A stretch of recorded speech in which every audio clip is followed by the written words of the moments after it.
Hey guys, and welcome back to Battlefront Updates.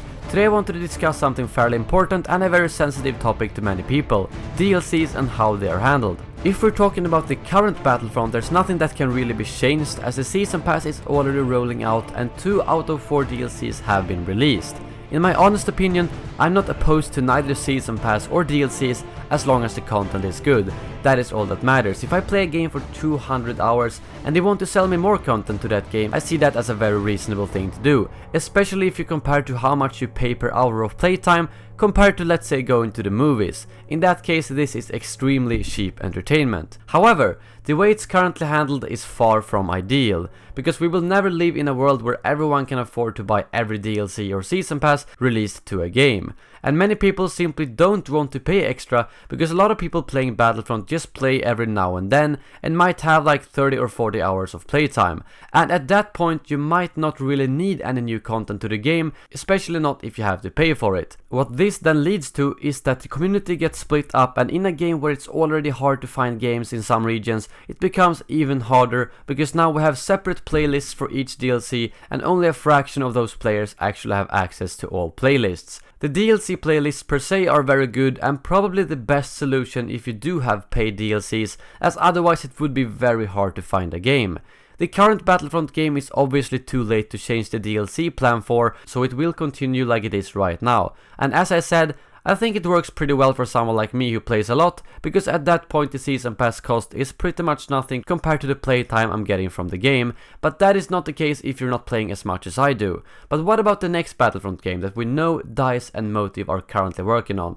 How could they improve this system, and what is my suggestion and hopes for that game? Well, the obvious solution is of course to make all the DLCs free, right? Well, it's not that easy. If a company is to continue producing good content for a game, they need to get in money somehow. And well, I think there are already tons of good examples out there. Look at Overwatch or even Dota 2, games that have either a completely free base game or a paid base game and free DLCs. What they rack in a ton of money on is the cosmetics. No matter what you may think, cosmetics and skins are something extremely popular within pretty much every multiplayer game. Just look at how much of a discussion and controversy the skins in Battlefront have caused. People are screaming for more skins, and there has been complaints on aliens not being available as all genders, the hero skins lacking for different planets, and so on. Personally, I don't really care that much about skins at all, so I didn't really consider this idea at first, but after seeing the hundreds of discussions and thousands of comments regarding skins, and also how well it works in other games,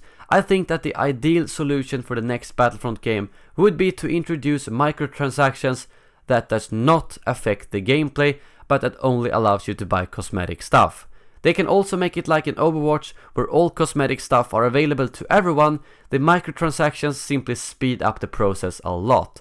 This means that no one will be left out of content, but people who want to spend a bit more money on the game can easily do so and get a bunch of cool stuff unlocked as well. The problem though is the strict rules with Lucasfilm and Canon. There's simply not that much skins that can be added to the game.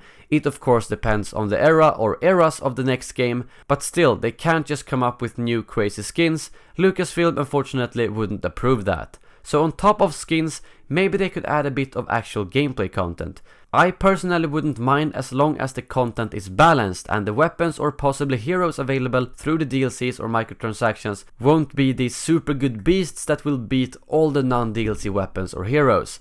This could actually work because it still eliminates the main issue with the current system, where each DLC is split in the community even further and each DLC has a separate playlist. If we have free DLCs, everyone would play them and therefore populate the servers, and on top of that the new maps and game modes could be added to the standard rotations without any issues at all. A middle ground would be to make the Season Pass similar to the current one, but still make all the maps for free. That would also sort of eliminate the issue, and I would be perfectly fine with that lineup again. I just really hope that EA will show that they have learned from the first game and not make DLCs that split the community. I want them to continue making DLCs for the upcoming Battlefront game, because it adds so much more longevity and fun to the game, but please reconsider how you're actually selling those DLCs, or at least what the paid part actually contains, because it would make for an even stronger and better community if you wouldn't lock content like maps behind a paywall. Just to summarize, I think the main point I'm trying to get across is that DLCs for upcoming Battlefront games should not lock maps behind a paywall, because that is how you split a community. There are a lot of other good methods shown by other games, including microtransactions for skins, that could work a lot better. I hope I got my point across well in this video, and if you agree with me, feel free to share the video around, and also let me know in the comments below how your ideal DLC plan would look for the upcoming games. Thank you very much for watching, and as always, may the force be with you.